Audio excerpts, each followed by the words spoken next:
much pressure is on Lane Kiffin to make the playoff in 2024? Let's talk about that with Steven Willis, locked on Ole Miss. I think Kiffin has done a great job setting big expectations for the Rebels this year, Steven, but I have heard other national pundits and college football talking heads describe Ole Miss as a window program where you build up over the course of several years. You can't be a title contender every season. Certainly, Ole Miss on paper's got a roster that can push for an SEC championship and a playoff spot this year. Do you feel like this is a window that might not be open in 2025 like it is this season? I do kind of agree with that. Ole Miss football is taking kind of a college baseball kind of working towards a specific year. Like if you have a really good recruiting class in college baseball and they're not going to be there past their junior year, you're obviously building up through those freshman and sophomore years and trying to make a run in that junior year. And this year does feel a lot like that. Now, it's not entirely the same, but I do think there is a little bit of truth there because this year is completely playoffs or bust for Ole Miss. If you want a good season, if you want the season to be acceptable to the fan base, you have to make the playoff. If you want the season to be considered a great season, you have to host a playoff game. Anything below the playoffs, it was not a successful year. And that is such a weird thing to say whenever you realize we're talking about Ole Miss here. They've never made the SEC championship game, much less the playoff. And we're talking about the playoff situation as being playoffs or bust. And that just is a testament of what Lane Kiffin has built, honestly. Let's examine both sides of the coin with regards to the program right now. Make the argument as to why Ole Miss does make the playoff, why they break through this year. And by the way, I'm not saying that I have made such comments about Ole Miss being a window program, but Steven did say it. So if I do say it, Ole Miss fans, you can't get mad at me. But if Ole Miss breaks through that proverbial glass ceiling, not necessarily into the SEC championship game, because they could go 10-2, win all their non-conference games, and make the playoff without having to play for an SEC title. I think 10-2 in the SEC in all likelihood gets you in.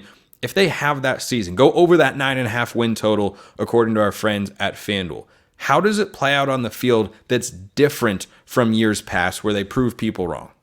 Well, the offense it remains intact over what everybody knows from a Lane Kiffin offense. The offense from 2023 is back. They've even added some pieces we always talk about all the time. They replaced Quinshon Judkins in the aggregate. They went and found yardage and things like that to replace his production. So this offense is going to be fun. The difference is going to be instead of a 42-38 game that Lane Kiffin teams have been known to have, this defense might be a top 20 defense in the entire country. It might be a 42-17 game. And that is going to give Ole Miss a little bit of, margin for error moving forward for what they can do with this year's team. And if you look at the talent on this roster, it can be argued, and pretty well argued, that behind Georgia, Ole Miss has the second best roster in the entire SEC. When you look at a year 3 quarterback, potentially the best wide receiver core in all of college football, a first-team All-SEC tight end. The offensive line has significantly improved. The defensive line has the chance to be the strength of the team with 2 first-round draft picks potentially playing on that side of the ball. Chris Paul moves down from Arkansas to provide some leadership and go sideline. He's a really good player. They added some pieces in the secondary as well. This is a really good roster, and I'm going to show my age right now, but Ole Miss's roster is kind of like whenever, I was in middle school and you'd get the Sports Illustrated swimsuit issue and Kathy Ireland was on the cover. That is what Ole Miss's roster is right now. And the importance for Lane Kiffin is to not mess this up. Don't wreck the Ferrari this season. And I think that he's trying to do that through various chemistry things. I think they have a really good makeup of seniors on this roster. I think Jaxson Dart, he has a magnetic personality. They got players like Jared Ivey. They've got really good leaders built up on this team. And I just genuinely think that all of the pieces are there for Ole Miss to make a playoff run. And like I said, for Ole Miss to have an acceptable season this year, they have to at least make the playoff. What happens if it's what you would deem an unacceptable season? What if they go 9-3, miss a game, or miss the playoff by a game, and it's one of those contests that is a back and forth sort of affair and comes down to a game-winning field goal maybe, and the other team makes it, your guy misses it, or something like that? What if that's the difference between Ole Miss making and missing the playoff? How do the fans in Oxford then feel?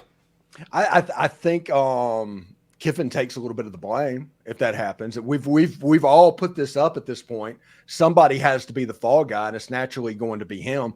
Jaxson Dart has a chance to be the greatest of all time quarterback if he gets Ole Miss to a home playoff game. Greatest of all time. If he does not make the playoffs, Jaxson Dart will not even be a top 5 quarterback. That's the swing of what the fan base would take from this playoff run. Now, it's possible. Like, there's some tricky games on Ole Miss's schedule this year. Ole Miss could lose a game at night in South Carolina. I talked about this today with Andrew Leon. That's a tricky game. Bye week going in there. Ole Miss plays LSU the next week. It's on the road at night. The look-ahead factor. Never overlook the look-ahead factor for a college football team. And for an Ole Miss team that has never been in this situation in my lifetime, you have to go back to people that are over 70 years old to when they remember that Ole Miss has dealt with this situation before. But people my age, this is completely new. So Ole Miss looks ahead at South Carolina, or Ole Miss looks ahead at Fayetteville, or Ole Miss looks ahead against Oklahoma, and you have the road game at Tiger Stadium. You have the Georgia Bulldogs. 9-3 is something that can legitimately happen and is what Ole Miss has to fight against, because I think the real thing that Lane Kiffin has to do, Ole Miss has the talent. They have the horses.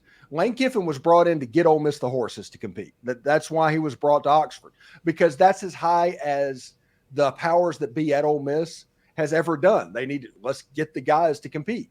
Well, he did. He's the first coach that has legitimately done that. Now he has to teach these people that, hey, you're where you're supposed to be, handle business, and do the Nick Saban football robot thing a little bit, to where you just go take care of business. You do like Kirby Smart. Do you remember when after Georgia beat TCU by 873 points and the linebacker or whatever for Georgia came out there and was like, you all thought we would win six games this year? And everybody just, what? How did they get you to believe that? You were the consensus number one. Every vote. You were the best team in the country by a mile. It's one of the greatest pieces of motivation from a coach I've ever seen. Yeah, he's just fantastic doing it. Lane Kiffin is going to have to prove that he can do that. And because all of this rat poison that we're putting on Ole Miss before the season, and we are putting it on Ole Miss before the season, it has to be dealt with.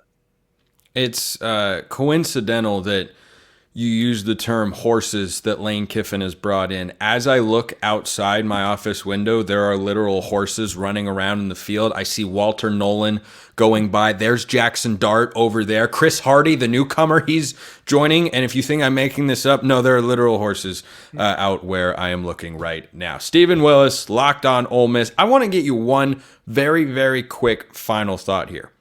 What's the worst record you think Ole Miss could have this season? 9-3. 9-3. The worst he thinks Ole Miss could do. 4. Check him out on YouTube and wherever you get your podcast. Steven Willis, Locked On Ole Miss. Thank you, Steven, as always. Take care, bud. We're going to talk about Syracuse next. And what's the biggest game on their schedule? New coach, new quarterback. What's the most important game on their schedule? That's coming up next. This episode is brought to you by eBay Motors. Passion, drive, and patience, the formula for winning championships, is also what keeps your ride or die alive. eBay Motors has everything you need to maintain your vehicle and level it up to peak performance. Superchargers, roof racks, exhaust kits, LED headlights, and more. Whether you're into speed, power, or style, whatever you want, eBay Motors has you covered. With over 122 million parts for your number one ride or die, you'll always find exactly what you're looking for. And with eBay Guaranteed Fit, your part is guaranteed to fit your ride every time or your money back. Because with eBay Motors, you're burning rubber, not cash. With all the parts you need at the prices you want, it's easy to make your car the MVP and bring home huge wins. Big wins. the biggest wins. Keep your ride or die alive at ebaymotors.com. Eligible items only. Exclusions apply. eBay guaranteed fit. Only available to U.S. customers.